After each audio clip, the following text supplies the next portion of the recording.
અંધજન મંડળ સંચાલિત એટીસીબી સ્કૂલમાં અભ્યાસ કરતા 25 વિદ્યાર્થીઓએ સાયન્સના ક્રિએટિવ મોડલ્સ બનાવીને પોતાની ક્ષમતાનો પરિચય આપ્યો હતો.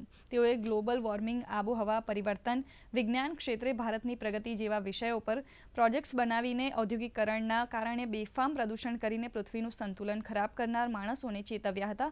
મહત્વનું છે કે એટીસીબી એટલે કે adult training centre for blind school પ્રજ્ઞાચક્ષુ વિદ્યાર્થીઓમાં વિજ્ઞાન પ્રત્યે રસ કેળવાય તે માટે કાર્યરત છે અને વિદ્યાર્થીઓને માર્ગદર્શન પૂરું પાડે છે.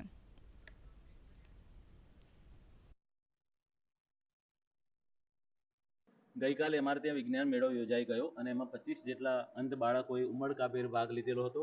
અલગ અલગ પ્રોજેક્ટ ઉપર એ લોકોએ મોડેલ બનાવ્યા હતા. દાખલા તરીકે આબોહવા પરિવર્તન છે, કંકાલ તંત્ર છે, વનસ્પતિના અંગો છે, એ બધી જે બાબતો અહીંયા રૂબરૂ બધાને દર્શાવી અને અમારું જે એનવીડીએ દ્વારા કોમ્પ્યુટરમાં જે એ લોકો કામ કરી શકે છે એની પણ અહીંયા ગોઠવણ કરવામાં આવી હતી અને ઘણા બધા લોકોએ આ મેળાનો લાભ લીધો છે અને એના કારણે અંધજનોમાં જે આત્મવિશ્વાસ પેદા થયો છે કે અમે પણ ભવિષ્યમાં એક સારા સાયન્ટિસ્ટ બની શકીએ છીએ.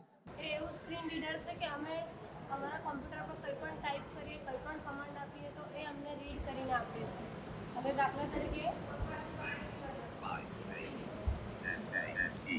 હું જે પણ લેટર ટાઈપ કરું છું એ મને વાંચી આપે છે.